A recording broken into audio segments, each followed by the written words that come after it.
اور جیسے میں نے پہلے بھی بتایا کہ ٹی وی کا تو اتنا زیادہ ہمارے گھر پہ رجحان نہیں تھا. تو اچھا ایک اور بات تھی اس دور کی کہ اس دور میں ڈائریز لکھنے کا بھی کافی رجحان ہوتا تھا. بہت سارے لوگ ایسے ہوتے تھے کہ جو ڈائریز خریدتے تھے, پھر ادھر ادھر سے شیئر کاپی کر کے اس میں لکھتے تھے, ساتھ پھول بوٹیاں بناتے تھے.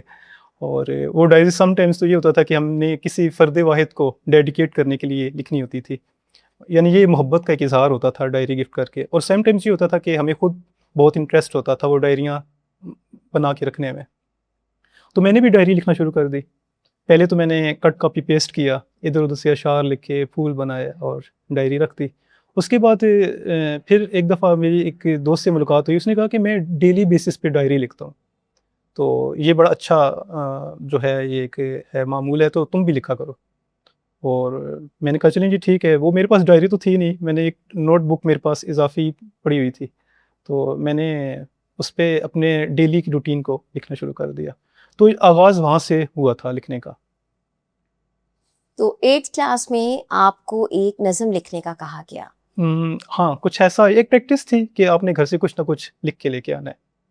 اور وہاں سے آپ کا یہ شوق جو ہے وہ کنورٹ ہوا کہ آپ کو کچھ لکھنا جی چاہیے. ایسے ہی ہے, ایسے ہی. تو عاطف صاحب, یہ آپ کو گھر والوں کی بھی سپورٹ رہی ہمیشہ؟ جی الحمدللہ, گھر پہ ہماری والدہ تو ناخواندہ تھیں, اور لیکن یہ ہے کہ بڑی بہنیں پڑھی لکھی تھیں, تو گھر میں ایک تعلیمی ماحول تھا. جیسے میں نے آپ کو بتایا کہ کتابوں سے دوستی تھی آلموسٹ سب کی, تو یہ ایک میرا لکھنا سب کے لیے بڑا ہی جو ہے وہ ایک میننگ فل تھا, اور سب خوش تھے کہ یہ کچھ نہ کچھ لکھتا رہتا ہے. تو ارلی ایجوکیشن آپ کی سیکل آباد سے ہی ہے؟ ہاں جی, ارلی ایجوکیشن میری سیکل آباد سے ہے, لیکن میں بڑا ہی نالائق اسٹوڈنٹ تھا اپنے دور میں. میں نے ہائر سیکنڈری تک سیکل آباد سے پڑھا. اس کے بعد میں نے اسٹڈی میں گیپ آ گیا, میرا دل نہیں کرتا تھا کہ میں پڑھوں. پھر یہ ہوا کہ میں نے کوئی 2-3 سال بعد دوبارہ سے گریجویشن کی بکس لیں, اور پنجاب یونیورسٹی سے میں نے گریجویٹ کیا. اور اس کے بعد پھر کیونکہ میں ٹیچنگ پروفیشن میں آنا چاہتا تھا, تو میں نے سرگودا یونیورسٹی سے پھر بی ایڈ کیا تھا. اگر آپ کو اپنی ادبی شناخت کے طور پہ کسی ایک لفظ کے ذریعے آپ کو اپنی آئیڈینٹی بتانی ہو, تو آپ افسانہ نگار اپنے آپ کو ریکگنائز کروانا چاہیں گے, یا ناولسٹ, یا شاعر؟ میں یہ سمجھتا ہوں کہ میں کہانیاں سنانے والا ہوں. شاعری تو خیر بہت مشکل کام ہے. میں نے وہ ایک نظم تو لکھ دی تھی, لیکن اس کے بعد کا ماجرا یہ ہے کہ میں نے پھر اشعار بھی لکھنے شروع کر دیے, اور تسلسل کے ساتھ اشعار لکھتا چلا گیا. لیکن ایک دفعہ میں نے وہ اشعار اپنے ایک شاعر دوست کو دکھا دیے. میں نے کہا یہ دیکھیں جی, آپ بڑی شاعری کرتے ہیں, تو میں نے بھی کچھ لکھ رکھا ہے. اس نے جب وہ شاعری پڑھی تو وہ مطلب جیسے جیسے شعر پڑھتا جا رہا تھا ساتھ ساتھ مسکراتا جا رہا تھا. تو اس نے مجھے کہا کہ شاہ جی, آپ نے شاعری تو لکھ دی ہے, لیکن یہ آپ نے صرف قافیہ ردیف ہی ملائے ہیں, باقی اوزان پہ تو یہ نہیں ہے. تو تب مجھے احساس ہوا کہ وہ جذبات احساسات تو ضرور تھے, لیکن وہ اوزان پہ نہیں تھی. اس کے بعد بھی میں نے کوشش کی کہ میں اس میں جو ہے نا وہ کچھ بہتری لا سکوں, لیکن میں نہیں لا سکا. پھر میرا جو ہے وہ فوکس نثر نگاری کی طرف ہوا, اور میں نے محسوس کیا کہ میں شاعری کی نسبت افسانہ رائٹنگ, افسانہ بھی گو کہ ایک مشکل فیلڈ ہے, کیونکہ اس میں بھی آپ نے اختصار کے ساتھ لکھنا ہوتا ہے, دریا کو کوزے میں سمیٹنے والی بات ہے.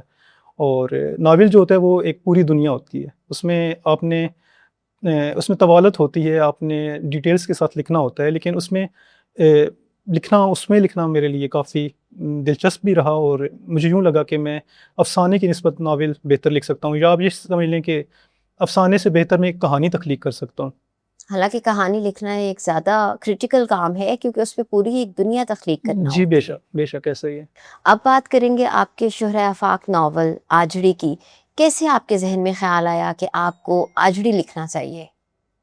اچھا, آجڑی تو میں خود بھی آجڑی ہی رہا ہوں, ایک چھوٹا سا آجڑی. ہمارے والد صاحب جو ہیں وہ انہیں بکریاں پالنے کا بے حد شوق تھا. ہم کراچی جیسے شہر میں رہتے تھے, گھر پہ پختہ فرش تھا, لیکن اس پہ بھی 2-3 بکریاں بندھی ہوتی تھیں. والدہ ہمیشہ ہی جو ہے نا وہ اس بات پہ نالاں رہتی تھیں کہ یہ کہ آپ نے بکریاں پال رکھی ہیں, پختہ گھر ہے, ہر طرف بدبو پھیلی ہوئی ہے, مینگنیاں کرتی ہیں. لیکن والد صاحب, ظاہر بات ہے والد صاحب تھے, ان کے سامنے تو پھر بولنا مشکل ہی ہوتا ہے, انہوں نے تو اپنی ہی جو ہے وہ منوانی ہوتی ہے بات. ایسا ہی ہے. تو ساتھ سے کیونکہ آپ کو پتہ ہے کہ ہم 90s کے جو بچے تھے وہ ویسے بھی والدین کے سامنے, ہم تو بولنے سے رہے, والدہ کبھی کبھی شکوے کرتی تھیں. تو بکریاں وہاں پہ ہم نے پال رکھی تھیں، لیکن بعد میں یہ ہوا کہ والد صاحب کی ڈسیبلٹی کے بعد ہمیں کراچی سے پنجاب میں موو کرنا پڑا. تو جب ہم پنجاب میں آئے ہیں تو وہی جو شوق تھا نا بکریاں پالنے والا، وہ ہمارا ذریعہ معاش ثابت ہوا. تو یہ ہوتا تھا کہ بچپن میں جب ہم اسکول جاتے تھے، اسکول سے واپس آتے تھے تو پہلا کام بکریوں کو چرانا ہوتا تھا. اور جب گرمیوں کی چھٹیاں ہوتی تھیں تو یہ کام مزید بڑھ جاتا تھا. صبح صبح آنکھ کھلتی تھی تو میں ناشتہ کی اور ساتھ ہی بکریاں لے کے چلے گئے. اس کے بعد اسکول کا جو کام ہوتا تھا وہ بھی ساتھ ہی لے کے ہم جاتے تھے. اور وہیں پہ ہم نے سم ٹائمز یہ ہوتا تھا کہ صفحات اڑ جاتے تھے، ہوا آتی تھی، پھر ان کو اکٹھا کرنا، دیکھنا کہ یار یہ صفحہ یہاں پہ لکھا تھا، ایسے کرنا ہے. تو یہ میں کہہ سکتا ہوں کہ میں بھی ایک چھوٹا سا آجڑی رہا ہوں، اس لیے اس پہ لکھنا میرے لیے مجھے یوں لگا کہ زیادہ آسان ہے. مطلب آپ کو ایک شوق تھا اس پہ لکھنے کا؟ ہاں جی، شوق تھا. آجڑی کا جو آپ نے مین کردار جس کے بارے میں آپ نے لکھا، وہ ایک ایسا کردار ہے جس کو نارملی سوسائٹی میں اگنور کر دیا جاتا ہے. آپ نے اسی کردار کو مین کریکٹر بنانے کا فیصلہ کیوں کیا؟ جی بے شک، آجڑی اگنور ہو رہا ہوتا ہے سوسائٹی میں، اور بہت سارے لوگ جو ہیں نا وہ آجڑیوں سے تھوڑے فاصلے پہ رہتے ہیں. لیکن ایٹ دی سیم ٹائم میں یہ سوچتا تھا کہ میں خود بھی آجڑی رہا ہوں، لیکن بعد میں آ کے کیونکہ وہ بچپن کے قصے ہیں، اس کے بعد اسکولنگ ہوئی، جاب لگ گئی، تو وہ جو ہم نے بکریاں پال رکھی تھیں اس کی جگہ گائے اور بھینس نے لے لی. تو وہ ایک الگ فیلڈ تھی. گھر پہ ایک آدھ بکری ہوتی تھی لیکن وہ چیزیں نہیں تھیں. تو میں اپنی سوسائٹی میں دیکھتا تھا مختلف آجڑیوں کو، اور یہ سوچتا تھا کہ ایک شخص جس نے بچپن سے بکریاں ہی پالی ہیں، گو کہ میں نے بھی اپنی زندگی میں چند ایک سال یہ شوق تھا یا مجبوری تھی، یہ جیسا بھی ہے، میں نے بکریاں رکھی ہیں. لیکن وہ شخص کہ جس نے آنکھ کھولی ہے اور اس نے صرف اپنے گھر میں بکریاں ہی دیکھی ہیں، تو اس کی نفسیات کیا ہوگی، اس کی سوچ کیا ہوگی.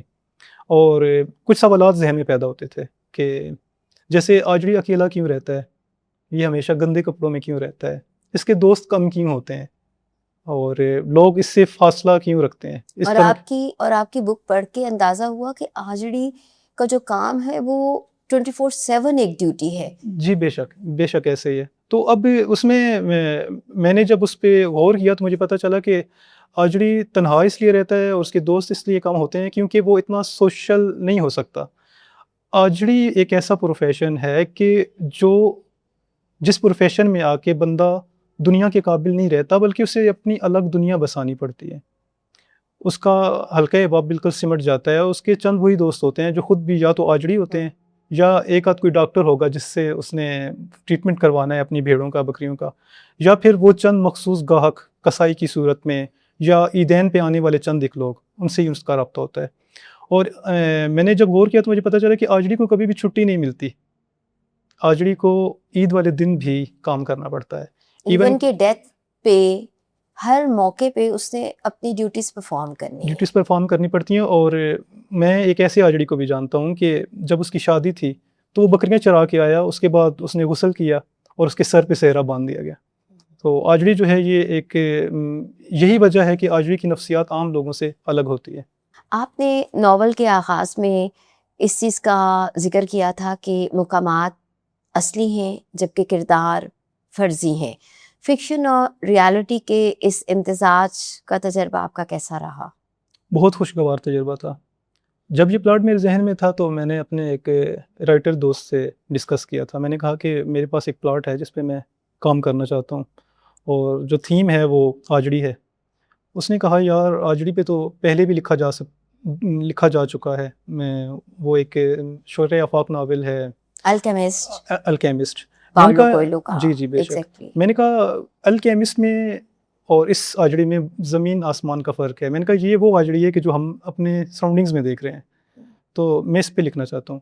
اس نے کہا اگر آپ نے لکھنا ہے اور آپ یہ کہہ رہے ہیں کہ تجربہ بھی اپنے اسی چکوال شہر میں ہی کرنا ہے، تو پھر میرے خیال میں یہ بات ٹھیک نہیں ہے. آپ اس طرح کریں کہ اپنا کینوس بڑا رکھیں تاکہ یہ کہانی جو ہے یہ اس میں آفاقیت ہو، مقامیت نہ ہو.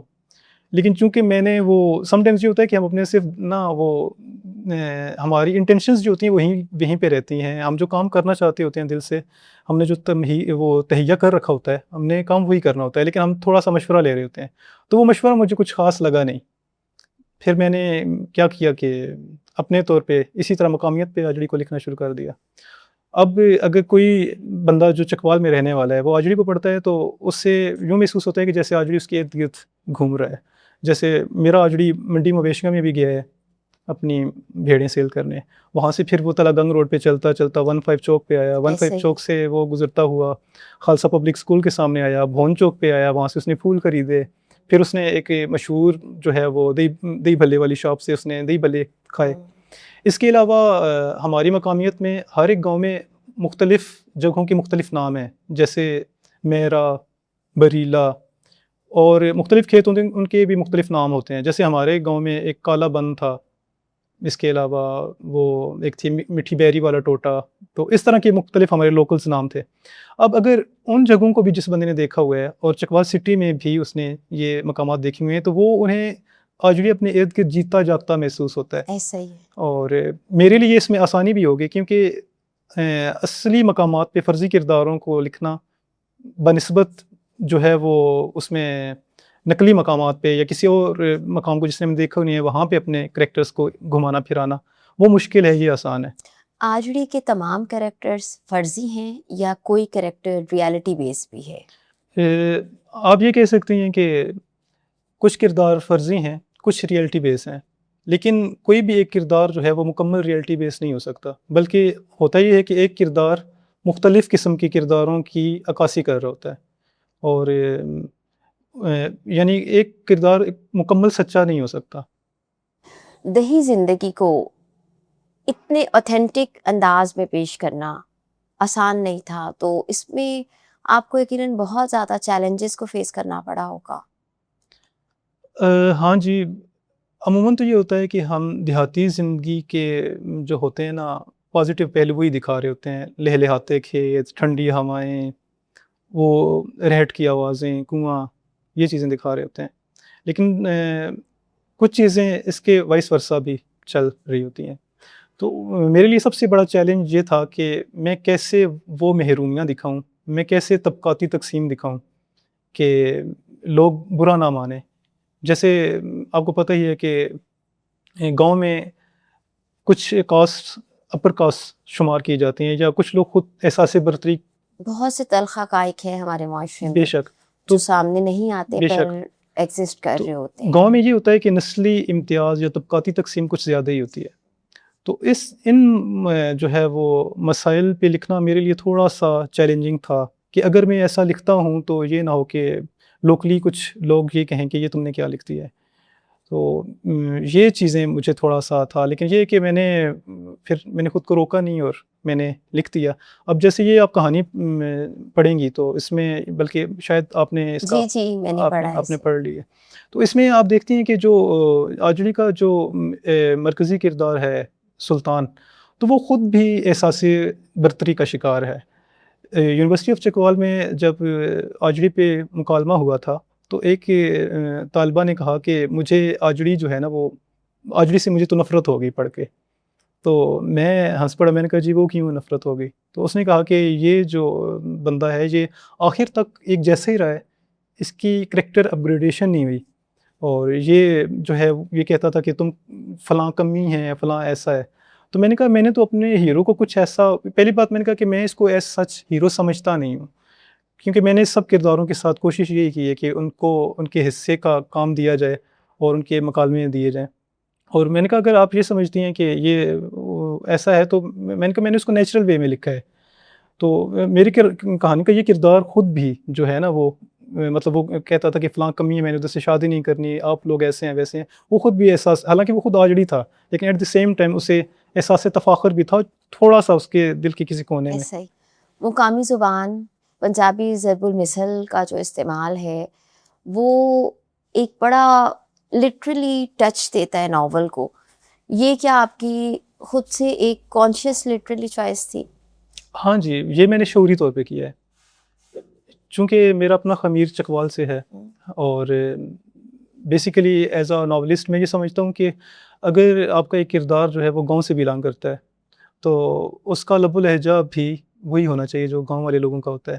اب ایک گاؤں کے بندے سے ہم انگریزی تو بلوا نہیں سکتے، اور اگر وہ بولے گا تو وہ بہت نقلی نقلی محسوس ہوگا. ایسے ہی، اور یہ بہت نیچرل ہاں ایک جی فلو اتنا ہے کہ پڑھنے والا جو ہے وہ پڑھتا ہی چلا جاتا ہے آپ جی کہیں بے نہ شک، پر. کیونکہ اگر آپ کا کردار جو ہے وہ بناوٹی باتیں کر رہا ہے اور تو وہ تصنع میں شمار ہوتا ہے. ٹھیک ہے، تو یہ میری شعوری کوشش تھی، اور میں یہ چاہتا تھا کہ وہ ضرب الامثال جو ہماری سوسائٹی سے مدعوم ہو رہے ہیں، ختم ہوتے جا رہے ہیں، تو انہیں جو ہے وہ شامل کتاب کیا جائے، تاکہ جب کوئی شخص یہ کتاب پڑھ لے اور وہ اس کتاب میں موجود پنجابی اکھان یا ضرب الامثال کو پڑھے، تو وہ کسی کو یہ کتاب ریکمینڈ بھی کر سکے کہ اگر یار تم نے وہ اکھان پڑھنے ہیں پنجابی کے تو تم یہ کتاب پڑھو.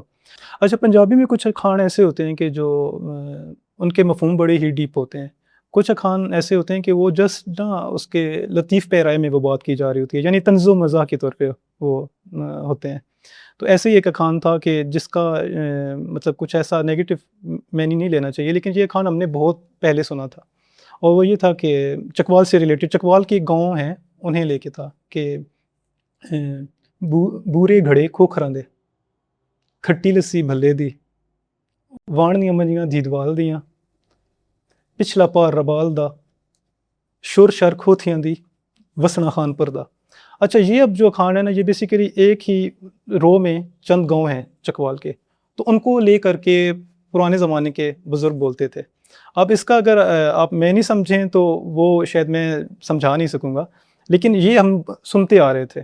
اسی طرح یہاں پہ وہ ایک اکھان بولا جاتا تھا کہ بندہ ہوئے رب دا تے وسا نہ کھائے ڈب دا. اب یہ بھی، اس میں بھی نا وہ ایک حصی لطافت ہے، یعنی وہ ہنسانے کے لیے یا کچھ ایسے کر کے ہوتے. اب یہ اس طرح کے میں نے دیکھے کہ اکھان کچھ متروک ہوتے جا رہے تھے، تو میں نے ان کو پھر اس کتاب کا حصہ بنایا تاکہ وہ ایک تو محفوظ ہو جائیں گے، اور دوسرا یہ کہ اس میں یہ تاثر بھی بنتا ہے کہ یہ کہانی اگر مقامیت پہ لکھی گئی ہے تو اس میں مقامی چیزیں بھی شامل ہیں. نہیں، آپ نے چکوال کے مقامی کلچر کو بہت خوبصورت انداز میں اس میں محفوظ کیا ہے، اور یہ آجڑی کی خوبصورتی کو مزید بڑھاتی ہے.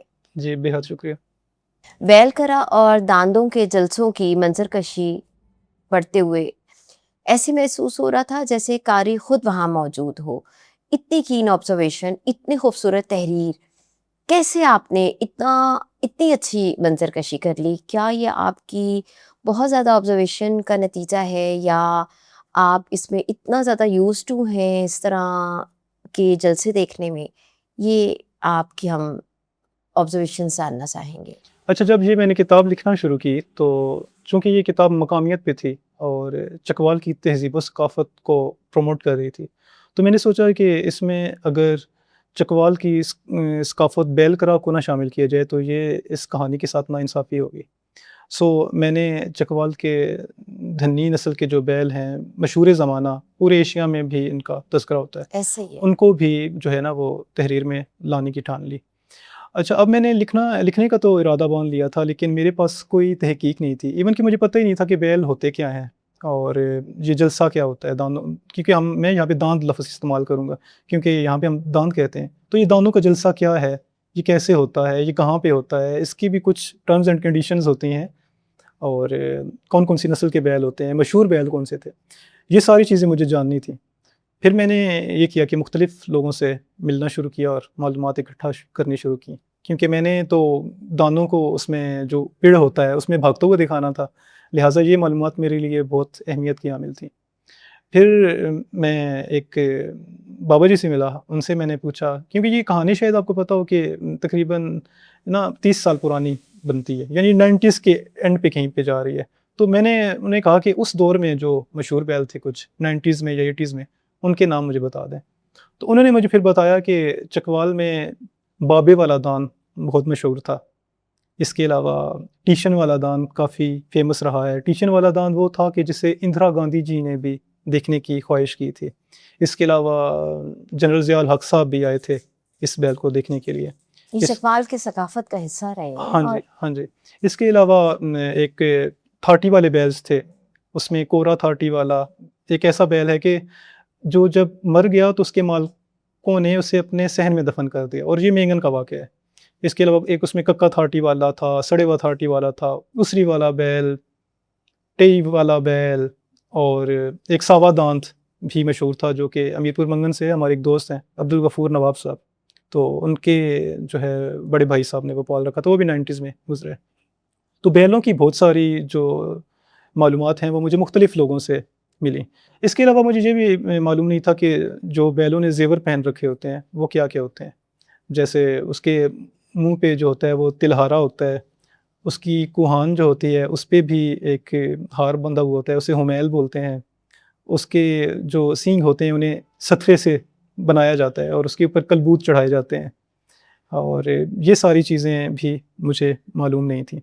اچھا، اس میں سینیریو میں نا ایک جو سب سے بڑی بات تھی وہ یہ تھی کہ ہار جیت کا فیصلہ کیسے ہوتا ہے. اب یہ دیکھنے کے لیے مجھے پیڑ کا رخ کرنا پڑا. اچھا، میں اڈھروال گیا ایک دوست کے ساتھ، اور یہ دیکھنے کے لیے کہ آیا کہ پیڑ کیا ہوتا ہے، اور چکوال کے دھنی نسل جن کی شہرت دور دور تک ہے وہ آخر اس پیڑ میں دوڑتے کیسے ہیں یہ دیکھنے کے لیے چلا گیا. اور وہاں پہ کیا تھا، طرح طرح کے لوگ تھے، دھول اڑ رہی تھی، مٹی ہی مٹی تھی، اور جیسے ہی کوئی بیل دوڑتے تو ہلا ہلا ہو جاتی، ہانگرا اٹھتا. لیکن مجھے خاک بھی سمجھ نہیں آئی کہ کون سا بیل جیتا ہے کون سا ہارا ہے. اچھا، میں نے دوست سے پوچھا کہ کون سا بیل جیتا اور کون سا ہارا، تو اس نے مجھے بتایا کہ پیڑ میں موجود گتیاں بیسیکلی پیڑ میں دو وہ پوائنٹس ہوتے ہیں جہاں سے آغاز ہوتا ہے بیل کرا کا. تو وہاں سے اس جگہ سے لے کے جس کو بیسیکلی لگائی والی جگہ بولتے ہیں، تو لگائی والی جگہ سے لے کے سٹائی والی جگہ تک، یعنی جہاں پہ جا کے وہ بیل کرا رکتا ہے، وہاں تک جو بیل شوتری چال چلتا ہوا، شوتری بیسیکلی یہاں کا ایک مقامی لفظ ہے، یعنی متوازن یا بیلنسڈ چال چلتا ہوا پہنچتا ہے، اور وہ زیادہ تیزی سے نہیں جاتا، تو وہ بیل جو ہے وہ جیتتا ہے. سو اس طرح کر کے میں نے یہ انفارمیشن کلیکٹ کی اور اسے کتاب کا حصہ بنایا. بہت آپ نے خوبصورتی سے اس کو اپنی بک کا حصہ بنایا کہ پڑھنے والا جو ہے وہ اس طرح سے فیل کرتا ہے کہ وہ اس جلسے میں خود موجود ہے، اور یہ پورا ایک جو کمپٹیشن ہے داندوں کا اور بیل کرا کا وہ اپنی آنکھوں سے ہوتے ہوئے دیکھ رہا ہے. جی، بہت شکریہ. کیا آپ سمجھتے ہیں کہ یہ جو گلوبلائزیشن ہے اور ڈیجیٹل ایج ہے اس کی وجہ سے ہماری مقامی ثقافت آہستہ آہستہ پیچھے جا رہی ہے؟ ہاں، آلموسٹ میں سمجھتا ہوں. اس میں بیسیکلی ایک سوال یہ بھی اٹھتا ہے کہ ہم اپنی نسل کو دے کیا رہے ہیں. کیا ہم اپنی ثقافت کو اتنا دلچسپ بنا کے ان کے سامنے پیش کر رہے ہیں کہ وہ اس میں دلچسپی لیں اور اس میں انٹرسٹ لیں. جیسے ہمارے بچپن میں ہم بہت سارے کھیل کھیلتے تھے، اٹی ٹلا جیسے گلی ڈنڈا بھی بولتے ہیں، اس کے علاوہ تھلے تے پڑ تھلا یہ بھی ہمارا ایک مقامی کھیل ہوتا تھا. اس کے علاوہ چھپن چھوتی تو ایک مقبول گیم ہے، ایک دوسرے کے پیچھے بھاگنا. گاؤں میں کبڈی ہوتی تھی. ایک کلی کانگڑا ہوتا تھا ہمارے چکوال میں، وہ یہ ہوتا تھا کہ ہم درختوں پہ چڑھتے تھے، ایک دوسرے کو پکڑتے تھے. اس کے علاوہ جوڑوں اور تالابوں میں ہم سوئمنگ کرتے تھے. ٹھیک ہے، یہ ساری جو گیمیں ہوتی تھیں یہ بیسیکلی ہماری اس کا ثقافتی ایک کلچر تھا ہمارا. لیکن اب کیا ہے کہ کسی کو اس گیم سے نہیں ہے، کیونکہ ان کے پاس موبائل ہے، تو اس میں بہت ساری ایسی گیمز ہیں کہ انہیں ان گیمز کی ضرورت نہیں رہی.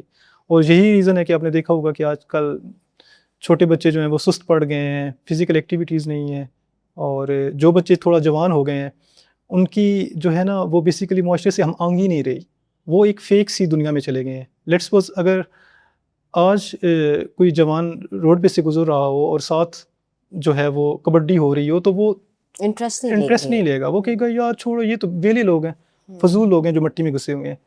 جبکہ ہمارے دور میں یہ ہوتا تھا کہ کبڈی کا میچ ہونا ہوتا تھا تو ہم سب سے پہلے اپنے کپڑوں کو کلف لگاتے تھے، استری کرتے تھے، نیچے خصہ پہننا، کھیڑی پہننا، اور پھر بڑے شوق سے سج دھج کے اہتمام کے ساتھ ہم جو ہے وہ دیکھنے جاتے تھے.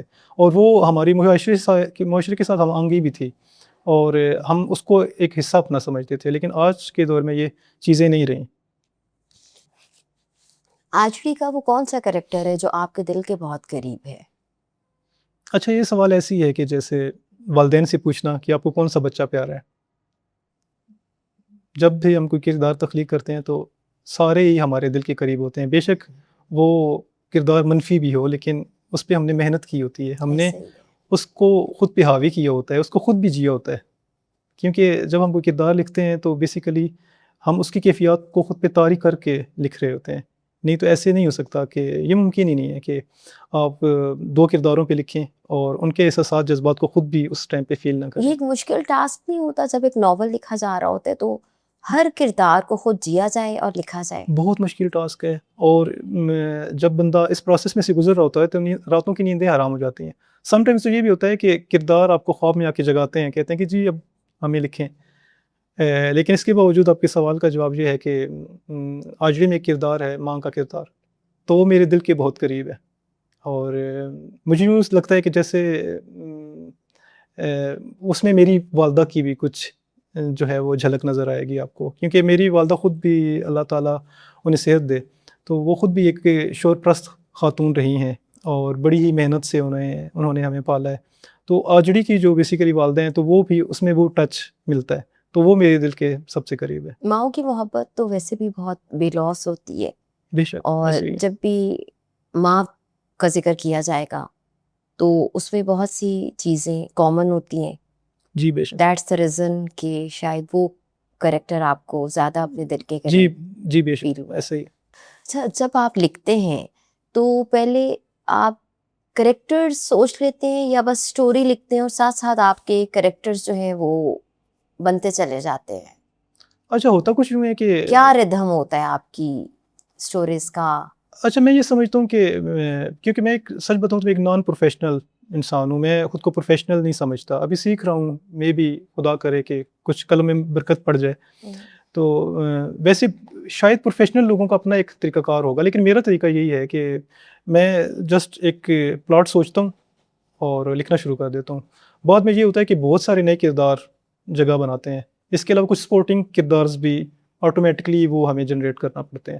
تو یہ کہانی جو ہے یہ شروع میں سم ٹائمز یہی ہوتا ہے، یہ ناول جو ہمارا ہوتا ہے یہ بیسیکلی ایک چھوٹی کہانی، یا یہ سمجھیں کہ افسانے کی بگڑی ہوئی شکل بھی ہوتی ہے. ہم نے سوچا یہ ہوتا ہے کہ ہم اس کو نا مختصر رکھیں گے، لیکن بعد میں اتنے زیادہ وہ کردار اس میں شامل ہو جاتے ہیں اور وہ اپنی جگہ خود ہی بنا لیتے ہیں، تو وہ کہانی طوالت اختیار کر کے ناول کی شکل اختیار کر لیتی ہے. لیکن یہ میں ایسا کرتا ہوں، باقی لوگ میں بھی یہی سوچتے ہوں گے کہ ہم نے ناول ہی لکھنا ہے. آجڑی آپ کا ایک ایسا ناول ہے جس میں غازی یونیورسٹی پہ ایک تھیسس کیا گیا. جب آپ کو پتہ چلا تو آپ کے کیا جذبات تھے اور آپ کو کیسا محسوس ہوا؟ سچ کہوں تو بہت خوش تھا، کیونکہ میں یہ نہیں سمجھتا تھا کہ میرا لکھا ہوا کوئی اتنا اچھا ہوگا یا اتنا میننگ فل ہوگا کہ اس پہ کام ہوگا. کیونکہ جب بھی کوئی تھیسس لکھتا ہے تو اس میں صرف آپ کا لکھا ہوا نہیں ہوتا، آپ کی پرسنالٹی بھی کہیں نہ کہیں پہ انوالوڈ ہو رہی ہوتی ہے. تو میرے لیے وہ بہت خوشی کا لمحہ تھا. لیکن ایٹ دی سیم ٹائم پھر مجھے یوں لگا کہ جیسے اب ذمہ داری کا بوجھ مزید بڑھ گیا ہے، اب مزید بہتر لکھنا ہوگا. آجڑی میں آپ نے ایک ہمارے معاشرے کی بہت تلخ حقیقت کا ذکر کیا، مندری کردار کی صورت میں. آپ نے اس کریکٹر کے بارے میں جب لکھا تو کیسے آپ نے اس چیلنج کو قبول کیا؟ کیونکہ ہمارے معاشرے میں اس طرح کی تلخ حقیقتیں، ایسے تلخ حقائق، تلخ کریکٹر تو موجود ہیں، تو کیسے اس چیلنج کو آپ نے لیا؟ میں سچ بتاؤں تو میں پہلے لکھنا نہیں چاہتا تھا مندری پہ، کیونکہ عموماً لوگ یہ سمجھتے ہیں کہ ہماری کہانیوں کے جو ولن ہوتے ہیں نا وہ ہیرو پہ بھی سبقت لے جاتے ہیں. تو میں یہ چھاپ نہیں لگوانا چاہتا تھا کہ میں کچھ لکھوں اور پھر بعد میں آجڑی سے زیادہ مندری کو لوگ دیکھنا شروع کر دیں یا اس پہ بات کرنا شروع کر دیں. لیکن میری کتاب میں بھی ایسا ہوا ہے، بہت سے لوگوں نے مجھے یہ فیڈ بیک دیا کہ ہم میں بھی سلطان کو تو بھول جائیں گے لیکن مندری کو نہیں بھول سکیں گے. لیکن مندری جیسے کریکٹر کو لکھنا بہت ضروری تھا، کیونکہ مندری نے مجھے بہت زیادہ پنچ کیا کہ میں اس کو لکھوں. اور میں یہ بھی بتانا چاہوں گا کہ مندری کردار بیسیکلی ہماری سوسائٹی میں اس جیسے کئی کردار ایگزسٹ کرتے ہوں گے، لیکن یہ کردار میری کہانی میں جو ایگزسٹ کر رہا ہے یہ ایک ریئل بیس کریکٹر ہے، جس کے لیے ہم ابھی بھی دعا ہی کر سکتے ہیں کہ خدا اسے ہدایت دے. تو یہ لکھنا ضروری تھا میرے لیے. لیکن مندری جیسے کریکٹرز ہماری سوسائٹی کا ناسور ہیں. بے شک یہ ناسور ہیں اور انہیں سزا دینی بنتی ہے. ان کے لیے میرے خیال میں دل میں رحم کا معاملہ نہیں ہونا چاہیے. قارئین، ناقدین اور ادبی حلقوں کی طرف سے آپ کو آجڑی پہ کیا رسپانس ملا؟ مختلف رسپانسز تھے. کچھ لوگوں نے یہ کہا کہ بہت اچھی کتاب ہے، اس کا فلاں کریکٹر جو ہے وہ تو سمجھیں کہ میں ہی ہوں. عموماً یہ بھی ہوتا ہے نا کہ جو پازیٹیو کریکٹرز ہوتے ہیں انہیں کو ہم اپنا کردار کہہ رہے ہوتے ہیں, اور جو نیگیٹو ہوتے ہیں پھر اس پہ ہم بولتے نہیں ہیں. اور اوورآل اگر میں اس کا ایکسپیرینس بتاؤں تو بہت اچھا ایکسپیرینس رہا, اور سب کی طرف سے حوصلہ افزائی ہی مجھے ملی. ریئل زندگی میں اگر آپ کو موقع ملے کسی بھی کریکٹر سے ملنے کا آجڑی کے, تو آپ کس کو سلیکٹ کریں گے؟ مجھے یوں لگتا ہے کہ جیسے میں آجڑی کہانی کے کردار اللہ دتہ کی والدہ سے ملنا چاہوں گا, جو تقسیم کے دور میں مر گئی تھی. آپ کے نزدیک ایک رائٹر کی اصل کامیابی کیا ہوتی ہے؟ بکس کی اچھی سیل, یا ان کے ایوارڈز, یا ایک ریڈر کی محبت کہ وہ بک کو پڑھے اور اس کی گرپ اتنی زیادہ اسٹرانگ ہو جائے کہ وہ بک پہ سے نظر نہ ہٹا سکے؟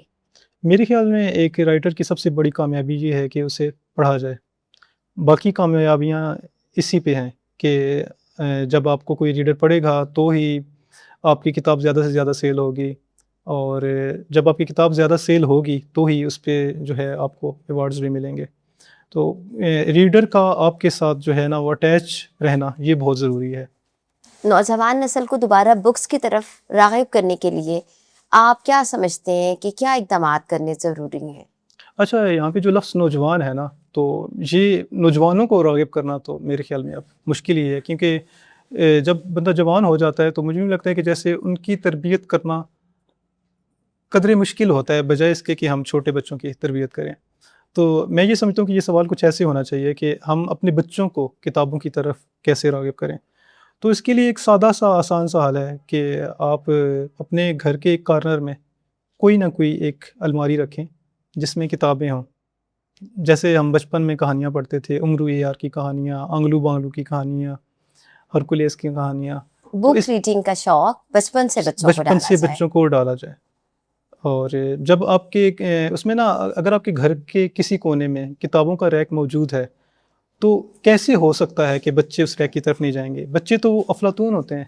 وہ ہمارے بچپن میں ایسا چلتا تھا کہ اگر نانیاں دادیاں نا کسی تیسری دیگچی میں بھی کوئی کھانے والی چیز رکھ دیتے تھے تو وہاں سے بھی بچے اٹھا لیتے تھے. ایسا ہی ہے. تو یہ کیسے ممکن ہے کہ بچے ان کتابوں کو الٹ پلٹ کے نہیں دیکھیں گے؟ جب وہ کتابوں کے ساتھ ان کی اٹیچمنٹ بڑھے گی تو انہیں ڈیفینیٹلی وہ ان کتابوں کو پڑھیں گے بھی. اس کے علاوہ اگر پیرنٹس پڑھے لکھے ہیں تو انہیں چاہیے کہ وہ خود میں سب سے پہلے بک ریڈنگ کی عادت لے کے آئیں. جب وہ خود بک ریڈنگ کریں گے, گھر میں کتابیں ہوں گی, تو آٹومیٹکلی بچے بھی پڑھنا شروع کریں گے. پھر یہی بچے جب بڑے ہوں گے, جوان ہوں گے, تو وہ آلریڈی ہی بک ریڈنگ کے ایڈکٹیڈ ہوں گے. بک سے بچوں کا رشتہ بحال ہونا ضروری ہے. مستقبل میں آپ کس طرح کا, کس نوعیت کا کام کرنا چاہ رہے ہیں, اور کیا ابھی کسی پروجیکٹ پہ آپ کام کر رہے ہیں, کوئی ناول لکھ رہے ہیں؟ آجڑی سے پہلے میں نے ایک ناول لکھا تھا, اور مجھے یوں لگا کہ جیسے وہ ناول ابھی بھی اس پہ کچھ کام پینڈنگ ہے. مجھے لگتا ہے گو کہ میں نے ایک دوست کو دکھایا تو اس نے کہا کہ یہ کمپلیٹ ہے, لیکن وہ اندر سے مجھے یہ ہے کہ جیسے یہ کام ابھی اس پہ کام مزید ہونا باقی ہے. وہ ایک ابیتی ہے, ایک یونیورسٹی کی لڑکی کی, تو اس پہ مزید کام کروں گا انشاءاللہ, اور مے بی وہ رواں سال میں یا مے بی نیکسٹ ایئر اس کو ہی میں کتابی شکل میں لانے کا ارادہ تو رکھتا ہوں. اس کے علاوہ چونکہ میرے جو ہے وہ انٹرسٹ عام لوگ ہیں, تو میری کوشش یہی ہوتی ہے کہ عام لوگوں کی کہانیوں کو کس قدر خاص بنا کے پیش کیا جائے تاکہ لوگ اس میں دلچسپی لیں اور عام لوگوں کے مسائل جو ہیں وہ انہیں سمجھ سکیں. عاطف صاحب, آپ ہمارے پلیٹ فارم پہ تشریف لائے, ہمارے پلیٹ فارم کے لیے آپ کیا پیغام دینا چاہیں گے؟ سب سے پہلے تو آپ کا بہت شکریہ کہ آپ نے مجھے پروگرام میں انوائٹ کیا. میرے جیسے انٹروورٹ بندہ جو کیمرے کو دیکھ کے شائع ہو جاتا ہے, وہ بول نہیں سکتا, تو مجھے یوں لگتا ہے کہ جیسے اس پلیٹ فارم نے مجھے بولنا سکھایا ہے, اور بہت ساری ایسی باتیں ہیں جو صرف میں آج تک لکھتا آیا ہوں, پہلی دفعہ میں نے جو ہے وہ بول کے لوگوں تک پہنچائی ہیں. آپ کا اور آپ کی ٹیم کا بہت شکریہ. آپ کیا سمجھتے ہیں کہ آج کل کے دور میں اس طرح کے پلیٹ فارمز جو مقامی ٹیلنٹ کو امپروو کر رہے ہیں وہ کتنے ضروری ہیں؟ بے حد ضروری ہیں. میں یہ سمجھتا ہوں کہ جیسے اگر میں اپنی لوکلی بات کروں تو پیام سحر ایک پہلا پلیٹ فارم ہے جس نے بالکل غیر جانبدار ہو کے چکوال کے ہڈن ٹیلنٹ کو جو ہے وہ پروموٹ کرنے کی کوشش کی ہے. بلکہ یہ کوشش نہیں ہے, یہ عملی طور پہ انہوں نے کر کے دکھایا ہے. اور میں یہ چاہتا ہوں کہ پیام سحر اسی طرح مستقبل میں کام کرتا رہے, میری نیک خواہشات اور محبتیں آپ سب کے نام ہیں۔ عاطف صاحب، آپ کا بہت شکریہ، آپ کے قیمتی وقت کا بہت شکریہ۔ آپ نے ہمارے پلیٹ فارم پر آ کر اپنے بارے میں، اپنے مشاہدات کے بارے میں اور چکوال کی ثقافت کے بارے میں ہمارے ناظرین سے اپنے خیالات شیئر کیے، اس کا بہت بہت شکریہ۔ اور اللہ تعالیٰ آپ کے قلم کو اتنی طاقت دے کہ آپ بہت اچھی تحریریں لکھیں جو بین الاقوامی طور پہ آپ کو شرح آفاق ناول لکھنے کی توفیق عطا فرمائیں اور ہمارے چکوال کا نام آپ روشن کریں۔ آمین، بہت شکریہ۔ جی تو ناظرین، الفاظ صرف حروف کا مجموعہ نہیں ہوتے، بلکہ وہ اپنے اندر زمانوں کی کہانیاں، نسلوں کے احساسات اور تہذیب کی خوشبو سمیٹے ہوتے ہیں۔ آج کی اس خصوصی نشست میں سید عاطف کاظمی صاحب نے اپنے ناول آجڑی کے بارے میں ہمیں اپنے تخلیقی سفر سے روشناس کروایا اور ہمیں اپنی ریسرچ کے بارے میں بتایا کہ کیسے انہوں نے اس ناول کو لکھتے ہوئے اپنی صلاحیتوں کو بروئے کار لاتے ہوئے کتنی مشکلات کا سامنا کیا، کتنی تحقیقات کی اور کس طرح سے عام لوگوں کی زندگیوں کے تجربات سے خود کو روشناس کروایا اور اس کو اپنی رائٹنگز کے ذریعے ہم تک پہنچایا۔ ناظرین، امید ہے آج کی نشست آپ کو بہت پسند آئی ہوگی اور آج آپ نے عاطف کاظمی صاحب سے بہت کچھ سیکھا ہوگا کہ اس ادبی سفر میں انہوں نے کتنی محنت کی اور کس طرح سے چکوال کی ثقافت کو آپ کے سامنے لانے کے لیے انہوں نے کتنی کوششیں کی۔